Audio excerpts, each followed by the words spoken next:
کراچی کے علاقے lines area Jacob line کے قریب واقع گھر میں سلنڈر دھماکہ ہوا۔ دھماکے میں جھلس کر خاتون اور بچوں سمیت 6 افراد زخمی ہو گئے۔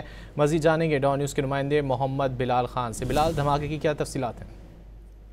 جی بالکل، دیکھیں لائنز ایریا جیکب آباد شہاب الدین مارکیٹ کے قریب گھر میں سلنڈر بلاسٹ ہوا ہے، جس کے بعد پولیس اور ریسکیو ادارے اس مقام پر پہنچے ہیں۔ اس دھماکے میں جھلس کر 3 بچی، 2 بچے اور ایک خاتون زخمی ہوئے ہیں، جنہیں طبی امداد کے لیے سول اسپتال بنس وارڈ منتقل کر دیا گیا ہے، جبکہ زخمیوں کی شناخت حمیدہ بی بی، محمد اللہ، شعیب، زرمینہ، آفسہ اور روزیہ کے نام سے کی گئی ہے۔ پولیس حکام کی جانب سے کہا گیا ہے کہ ابتدائی طور پر جو معلومات ملی تھی اس کے مطابق گھر میں ایک سلنڈر دھماکہ ہوا تھا۔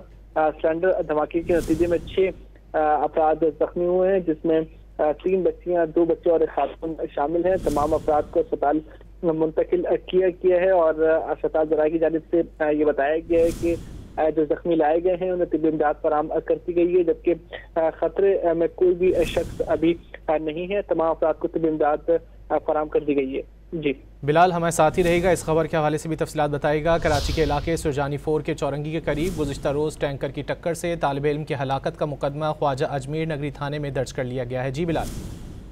جی بالکل، دیکھیں حادثے کا مقدمہ خواجہ اجمیر نگری تھانے میں درج کیا گیا ہے۔ مقدمہ متوفی عابد رئیس کے والد رئیس احمد کی مدعیت میں درج کیا گیا ہے، جبکہ مقدمے میں خطا سبب ٹریفک قوانین کی خلاف ورزی سمیت دیگر دفعات شامل ہیں۔ مقدمے میں نامعلوم ڈرائیور جبکہ مالک سعید اللہ اور عبداللہ کو نامزد کیا گیا ہے۔ پولیس حکام کی جانب سے بتایا گیا ہے کہ واٹر ٹینکر چلانے والا کم عمر ڈرائیور بتایا گیا ہے، جبکہ حادثے کے بعد مرشد افراد نے ٹینکر کو آگ لگا دی تھی۔ ڈرائیور اور مالک کی گرفتاری کے لیے مختلف مقامات پر چھاپے بھی مارے گئے ہیں، لیکن ابھی تک اس کیس میں کوئی گرفتاری عمل میں نہیں آ سکی ہے۔